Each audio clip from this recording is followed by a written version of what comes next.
وعلى آله وأصحابه أجمعين إلى يوم الدين.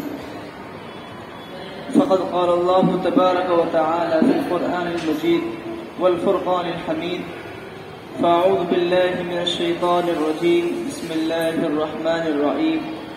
والذين جاهدوا فينا لنهدينهم سبلنا. صدق الله العظيم. محترم حضرات اور سامعین کرام، معزز ہمارے طلباء کرام، 15 اگست جو کہ کل نمودار ہونے والی ہے، اس دن کو ہمارے ملک ہندوستان میں بطور جشن کے مناتے ہیں،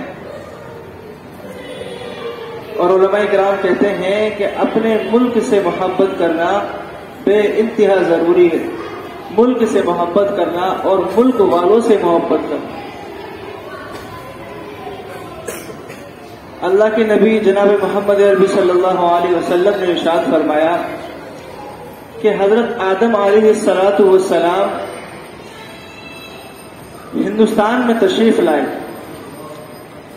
یعنی کہ حضرت آدم علیہ السلام کو ہندوستان میں نازل کیا گیا.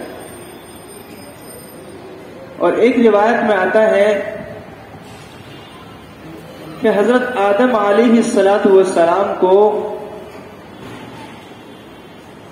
جب جنت سے ہندوستان میں دنیا میں بھیجا گیا تو حضرت آدم علیہ السلام 2 چیزیں اپنے ساتھ لائے.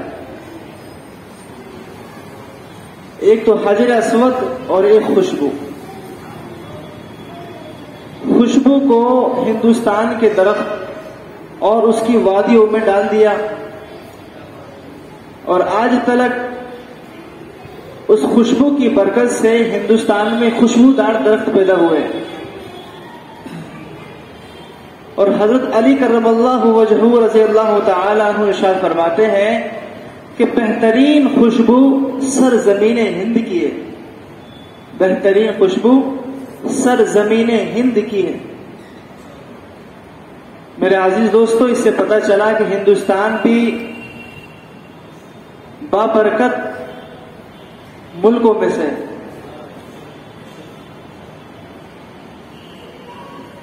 اسی لیے ہمارے علماء کرام رحمہ اللہ تعالی عنہم، ان کی جد و جہد، ان کی محنت، ان کی قربانیاں، ان کی قربانیوں سے ہم فائدہ اٹھاتے ہیں. انہوں نے کتنی ساری قربانیاں دی ہیں. ان علماء کرام ہی کی بدولت ہم غلامی سے آزادی کی طرف منتقل ہوئے. ان علماء کرام نے اتنا جد و جہد کیا، انگریزوں سے لڑائی کی، انگریزوں کے خلاف ہو گئے، لیکن اپنا ایمان کو نہیں بدلا. حضرت شاہ ولی اللہ رحمہ اللہ تعالی عنہ جب دیکھنے لگے، جب معلوم ہوا کہ ہندوستان کے اثرات بگڑ رہے ہیں، تو اس وقت کے جو راجا اور مہاراجا اور نواب لوگ ان کے پاس تشریف لے گئے اور ان کو سمجھایا کہ ان انگریزوں، ان فرنگیوں سے ہوشیار رہو. لیکن انہوں نے ان کی بات نہ مانی، اور عیش و عشرت اور آپسی دشمنی کے ماتحت وہ اس چیز سے باز نہیں آئے. تو اس کا نتیجہ یہ ہوا کہ ان انگریزوں کے اثرات ہندوستان میں پڑ گئے. اور جب ان فرنگیوں کے اثرات ہندوستان میں پڑ گئے تو یہ سمجھنے لگے کہ ہم نے پورے ملک ہندوستان میں قبضہ کر لیا. اسی وقت حضرت شاہ عبد العزیز رحمہ اللہ تعالی عنہ انہوں نے فتویٰ دیا انگریزوں کے خلاف، جہاد کا فتویٰ دیا. فتویٰ یہ دیا کہ اپنے ملک سے محبت کرنے والے ہر شخص کے لیے یہ فرض ہے کہ وہ انگریز کو ہندوستان سے نکالے بغیر اپنے آپ پر، اپنے اوپر یہ سمجھے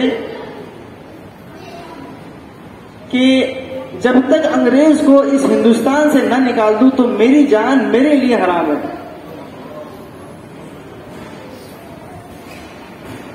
اور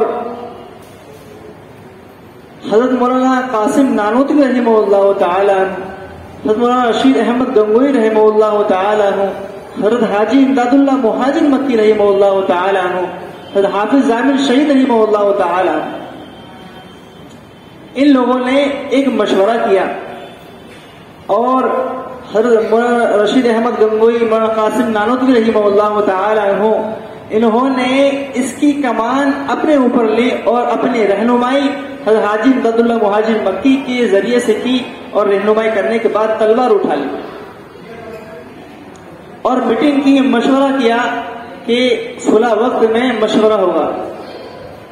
مشورے میں حضرت مولانا قاسم نانوتوی رحمہ اللہ تعالی انہوں نے خطاب کیا، فرمایا کہ ان انگریزوں نے ہمیں بڑا پریشان کر رکھا ہے، یہ سمجھتے ہیں کہ ہم نے پورے ملک ہندوستان میں قبضہ کر لیا ہے، ہم ان کو نکالے بغیر اب چین سے نہیں بیٹھیں گے، ہم ان کو اس ہندوستان سے نکال دیں گے. تو ایک صاحب کھڑے ہوئے، کہنے لگے کہ حضرت جی ذرا یہ تو سوچئے کہ ان کی تعداد کتنی ہے اور ہماری تعداد کتنی ہے. تو مولانا قاسم نانوتوی رحمہ اللہ تعالی انہوں نے کتنا شاندار جواب دیا کہ کیا بدر کے غازیوں سے کم ہماری تعداد ہے؟ کیا بدر کے غازیوں سے بھی کم ہماری تعداد ہے؟ تو لوگوں کا یہ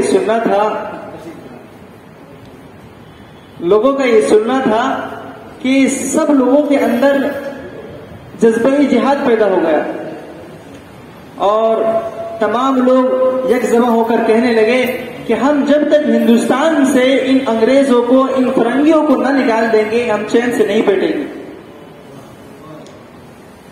اور اسی وقت نعرے لگنے لگے اور ہر ایک مسلمان کے اندر یہ جذبہ جہاد پیدا ہو گیا. سب نے پختہ ارادہ کر لیا کہ اب تو یا تو انہیں انگریزوں کو یہاں سے نکال کر پھینک دیں گے یا خود شہید ہو جائیں گے.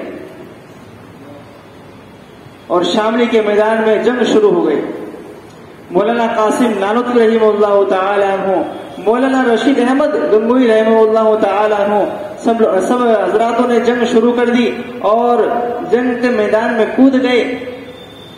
مولانا حافظ ضامر شہید رحمہ اللہ تعالی عنہ اس میں شہید ہو گئے. تو شہید ہونے کے بعد حالات بدل گئے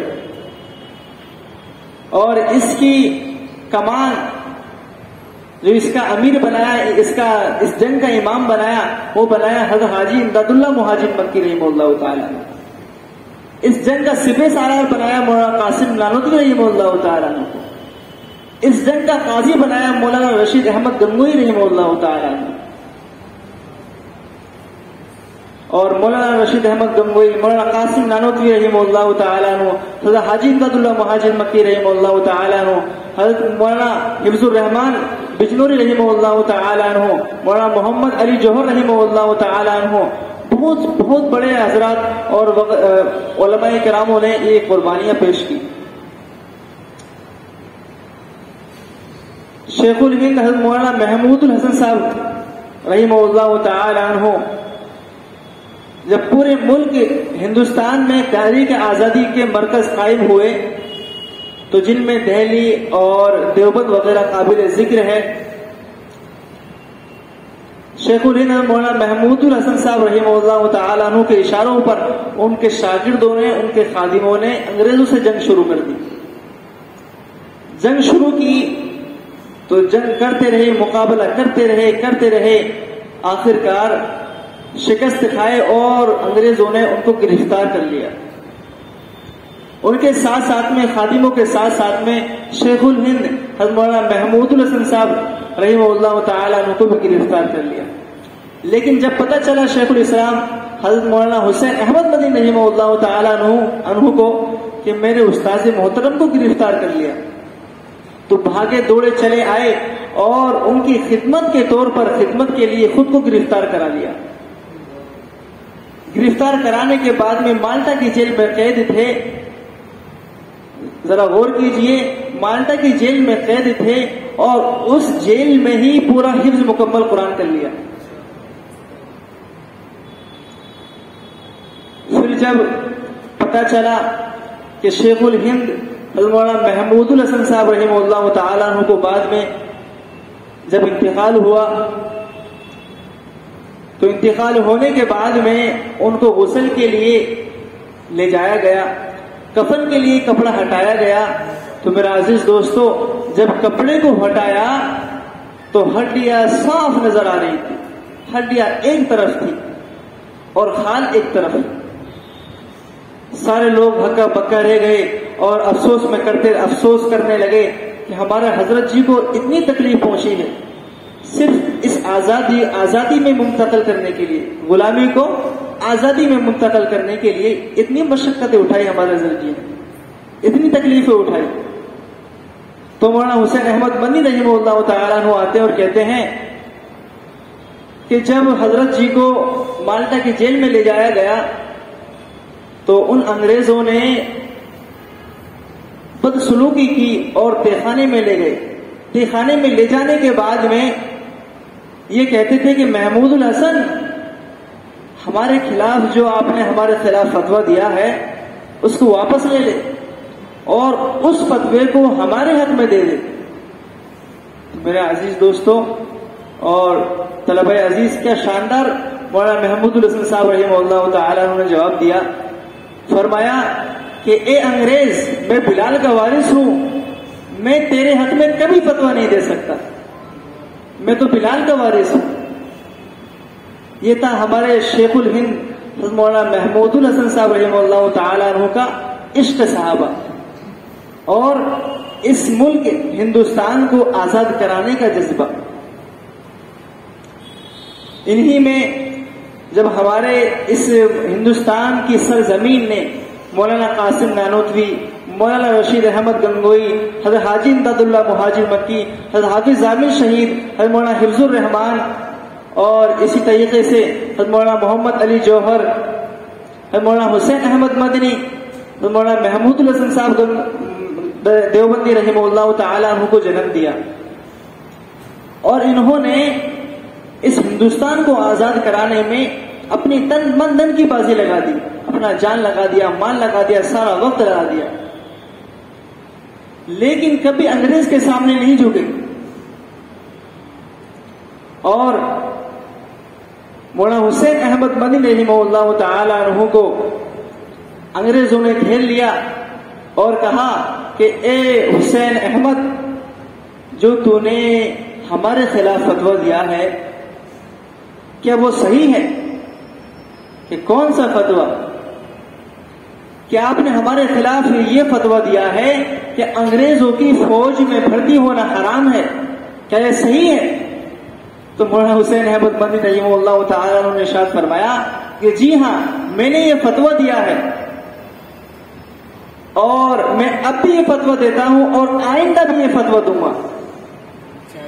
تو مولانا محمد علی جوہر رحمہ اللہ تعالیٰ عنہ حضرت شیخ الاسلام کے پیر پکڑ لیتے ہیں، پیروں میں گر جاتے ہیں اور کہتے ہیں کہ استاد محترم شیخ الاسلام حضرت مولانا حسین احمد مدنی اپنے بیان کو واپس لے لیجیے۔ تو مولانا حسین احمد مدنی رحمہ اللہ تعالیٰ عنہ نے ارشاد فرمایا کہ مولانا محمد علی جوہر، اگر میں نے آج اپنے بیان کو واپس لے لیا، اگر آج میں نے اپنے بیان کو واپس لے لیا تو خدا کی قسم میرا ایمان بگڑ جائے گا، میرا ایمان چلا جائے گا، میں اپنے بیان کو واپس کبھی نہیں لوں گا۔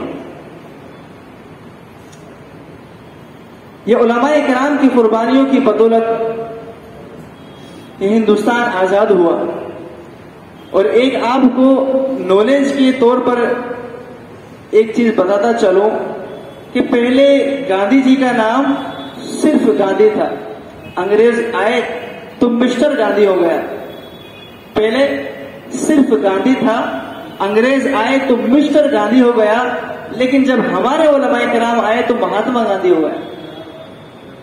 حضرت مولانا عبد الباری رحمہ اللہ تعالی انہوں نے اعلان کیا اور کہا کہ آج سے مسٹر گاندھی کو مسٹر گاندھی سے نہیں پکارا جائے گا، مسٹر گاندھی کو مسٹر گاندھی کے نام سے نہیں پکارا جائے گا، بلکہ مہاتما گاندھی کے نام سے پکارا جائے گا۔ تو معلوم ہوا کہ مہاتما کا لقب دینے والے کون؟ ہمارے علماء کرام. اور اسی وقت مزید یہ کہ مہاتما گاندھی جی کو پورے ملک ہندوستان کی سیر کرائی، دورہ کرایا. کس کے فنڈ سے؟ مسلمانوں کے فنڈ سے. پورے ملک ہندوستان کا دورہ کرایا گیا.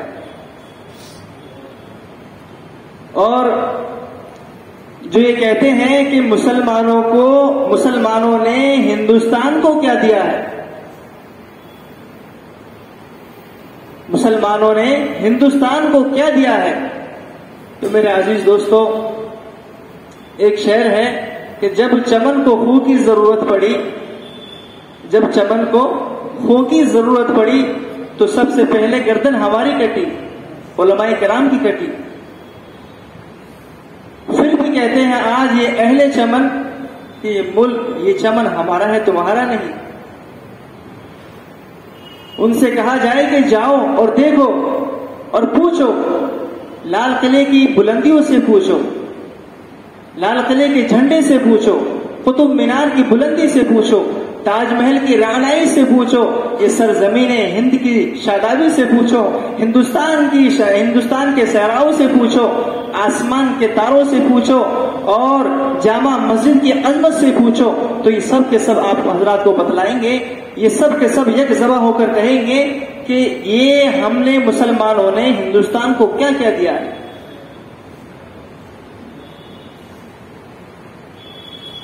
مسلمانوں نے ہندوستان کو کیا کیا دیا ہے، یہ ساری چیزیں آپ کو بتلائیں گے. اور مولانا ریاست علی رحمہ اللہ تعالیٰ ارشاد فرماتے ہیں، کہتے ہیں کہ یہ اہل جنوں ہمیں بتلائیں گے کہ ہم نے کیا دیا ہے عالم کو. یہ اہل جنوں ہمیں بتلائیں گے کیا ہم نے دیا ہے عالم کو.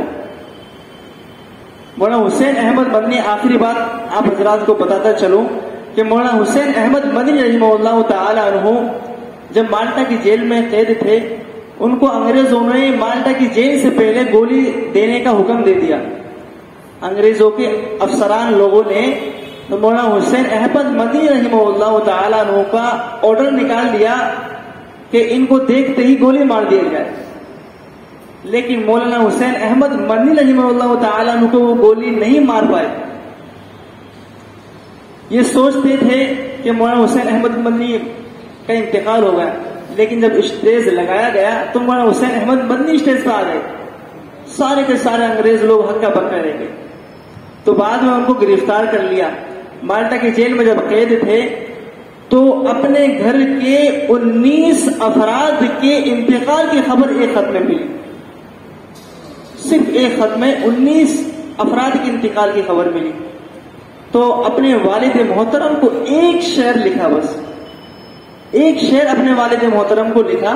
وہ شعر یہ تھا کہ والد محترم سنیے، مصائب میں الجھ کر مسکرانا میری فطرت ہے. مصائب تکلیف، مصائب میں الجھ کر مسکرانا میری فطرت ہے، مجھے ناکامیوں پہ اشک بہانا نہیں آتا. یہ جو قربانیاں ہیں، یہ جو جدوجہد ہے، یہ جو پھل آپ دیکھ رہے ہیں، یہ ہمارے علماء کرام کی ہے. اور ان مجاہدین آزادی کو اللہ رب العزت بہترین بدلہ عطا فرمائے اور ہمیں ان کے نقش قدم پر چلائے.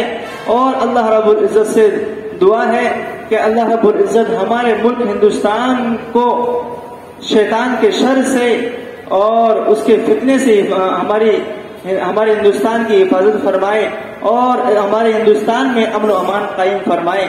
آمین یا رب العالمین.